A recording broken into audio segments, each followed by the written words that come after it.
pretty sure. Yeah! Gotta get their fast shot. Yeah! Gotta get their fast shot! Hello Britball Nation, I'm Nick Wilson-Town, Editor-in-Chief here at doublecoverage.com, and welcome to the Power Rankings following Week 4.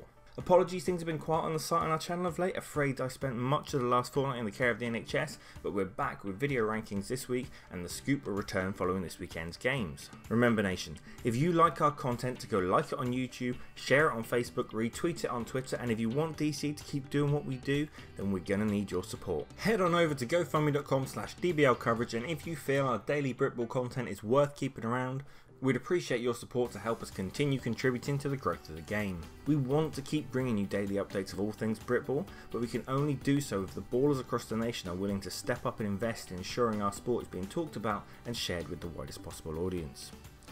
All that said, let's jump into this week's Power Rankings.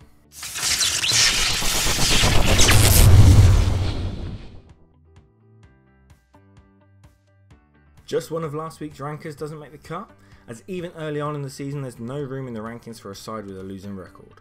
With a heavy defeat against the Gotten Hot Hearts Cheetahs at the weekend, the Bobcats slipped from the rankings. 10. On many a pundit's Deadpool coming into the season, Clyde Valley instead make their first Power Rankings appearance. 2-0 with a convincing win over conference faves Aberdeen to open their season, and then a much closer than they'd liked win over the New Blood Dumfries Hunters at the weekend. The Black Hawks let the Hunters back into the game late, the rookie side even taking the lead in the fourth quarter, and in a conference where they meet each of their opponents thrice over, they'll need to ensure they establish a more comfortable margins if they want to keep their spot both atop their conference and in our Power Rankings. 9.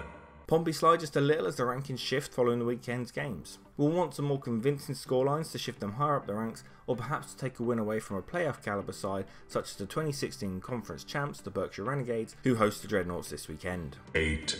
It's a big drop for the Romans following a surprise loss to the Shropshire Revolution. Unusually for the Romans, their offense just couldn't get marching in its normal fashion, and with only 21 points scored, the Revolution's on-form offense pipped them to the post to take away the W. With only 2 meetings between these two teams this season, the loss means Chester are already in a position where they can afford no more slip-ups if they have their eyes set on a conference crown this year. 7.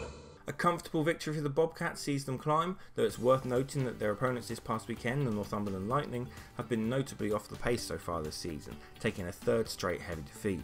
Up this weekend are the Carlisle Sentinels, that the Yorkshire side should similarly expect to beat comfortably if they wanted to keep pace in their conference. 6. No action for the Apache sees them floating mid-table. We'll see them again in week 6 where they should have few problems ravaging the Raptors a second time over, but the real matchup to look out for is week 8 when they travel to the Sharks. 5. The Senators continue their march up the rankings, and considering the massive margin of victory in their wins so far, it'd be easy to justify them sitting even higher. They gave what looked to be an impressive rookie outfit, the Morecambe-based Storm, a rough greeting last weekend, stomping 74 points on the young side. The crazy part of the Senators season is that we might not really get a chance to see how they stack up against playoff caliber opponents until their single fixture against the Leeds Bobcats to round out the season in week 18. We're already circling this week 18 matchup as the game that will likely decide the conference. 4. The Sharks slide a little as others climb. They're on a bye this week before 3 straight weeks of fixtures. They looked good against the Storm and will look to build up momentum ahead of their week 8 clash with top conference rivals the Apache in week 8. 3. 2 strong wins to open the season, followed up by a clutch performance to steal a victory away from the conference favourites the Chester Romans, sees the Shropshire Revolution atop their conference and climb in the rankings. The 3-point margin of victory compared to comfortable wins over other teams they've met so far means the rematch should be an absolute cracker with everything still to play for. 2. It looked like the Stallions' promising season had gone askew already when they quickly fell 2 scores behind against an East Kent Mavericks side that saw postseason balling last year. However, whether it was a rousing halftime speech or Weetabix in the water cooler, the Stallions came out swinging in the second half to put up 23 unanswered points and snatch the win. A London derby incoming this weekend as they take on the Blitz B team. 1.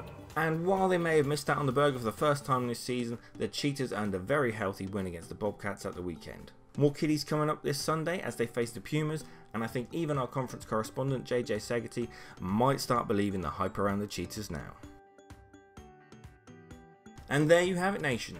Do you agree or disagree with our rankings? Should the Senators be higher considering their convincing wins? And what does the Romans' loss mean for their season going forwards? We really want these rankings to start a conversation in the community, so don't be shy, let us know your thoughts in the comments down below.